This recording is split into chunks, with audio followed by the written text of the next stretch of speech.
my friend sent me this message, I knew she was parentified. I knew she was a good soldier. Good soldiers are not created in adulthood. They are groomed in childhood.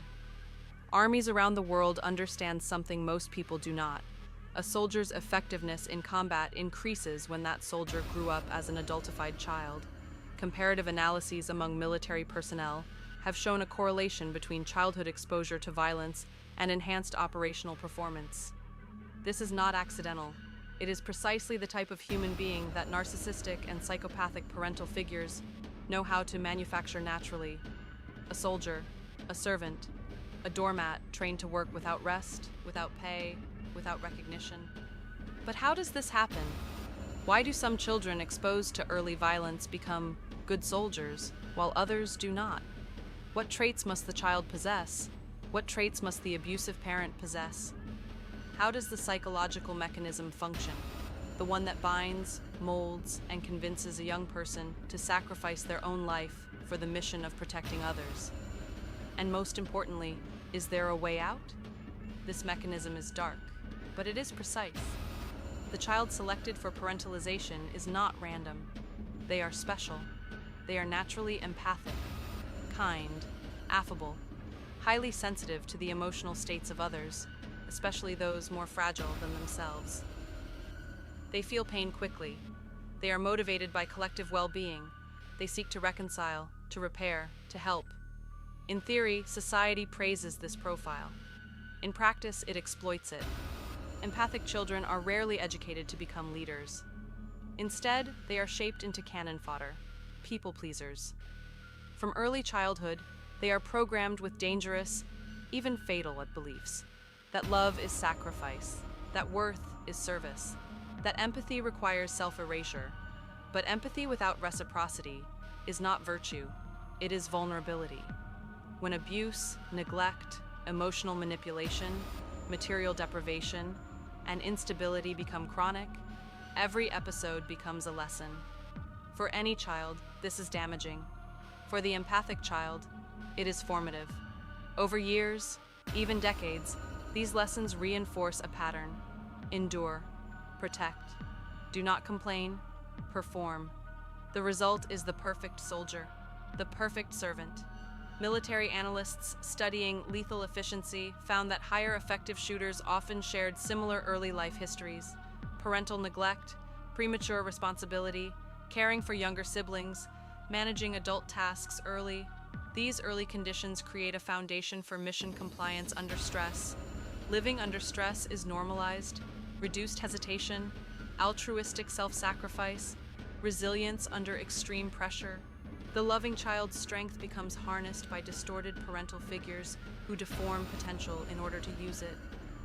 When the narcissistic or psychopathic adult withdraws emotionally, the empathic child pursues the absence. They learn to please. They fill the void with their own sacrifice and effort. Without being asked, they perform, they cook, they clean, they organize, they protect, they anticipate needs. Outwardly, everything looks admirable. They are clean, intelligent, responsible, praised for their maturity. But maturity born from fear is not development, it is deformation. Over time, roles reverse. The physically capable adult becomes the one being cared for, and they are glad with it. They explore the possibilities the soldier can offer them. And the more competent the child becomes, the more responsibility is delegated. The aggressor rarely demands directly. They suggest, they imply, they allow silence to pressure. The child internalizes the expectation. This is how the soldier is trained. That was my story. At 4 years old, while my parents assaulted each other in every way they knew, I did not cry. I held my younger sister so she would not feel fear. I suppressed my own fear because someone more fragile needed protection. As a teenager, I called my father's employers. I functioned as a personal assistant to unemployed and incompetent parents. At 20, I built a house for them on weekends and used all my free time just to do that, protect and give. For decades, I was used as deposit of confidences of sexual violence. I served with loyalty. I endured with perseverance, without gratitude, without payment. Every small gesture of affection only resets the cycle. Every calm period fed hope that I would finally be seen and loved. Recognition never came. It never could. The thing is, the good soldier role is a suicidal mission. Do you see? This relationship is parasitic. It drains vitality. It imposes heavy emotional costs. Most victims develop chronic inflammatory diseases, cancer, reduced life expectancy. The body often carries what the psyche cannot resolve. I have met parentalized adults over 50 who still behave as though they are 15, proud of being used. The tragedy is that as adults, they could leave, yet they cannot. The original programming becomes self-imposed. This is double victimization. This friend of mine, nearly 40 years old, was forced to care for her mentally disabled father since childhood. Do you see the picture?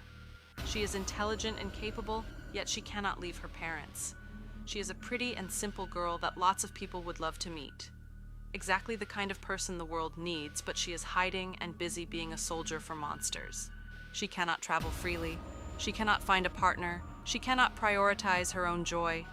When I once asked her why, she said, visibly uncomfortable, "I don't know. I feel very guilty." When I suggested a cruise, she replied, "I think my family would be upset." But she says it's not their fault. She protects them, again and again. The program defends itself. Those who question it are sometimes even pushed away. If nothing changes, she will remain loyal until her parents die. And afterward? Social isolation, chronic illness, loss of life motivation. These are well-known predictors of severe depression and suicide risk. The soldier defends the mission, even when the mission destroys them. The ruthless conditioning turns human beings into predictable machines. Even in pain, with self-esteem in ruins, they protect the very figures who consume them. It sounds like horror, but it is real. And here is the crucial point. There is a way out. It is possible to dismantle the program. It is possible to help others exit these toxic systems. It is possible for the soldier to step down, alone, if necessary. I did. And in the next episode, I will explain how. I would genuinely like to hear your thoughts. Leave them in the comments. Be nobody's soldier. Stay safe. Stay smart. Yours truly, Artemisia.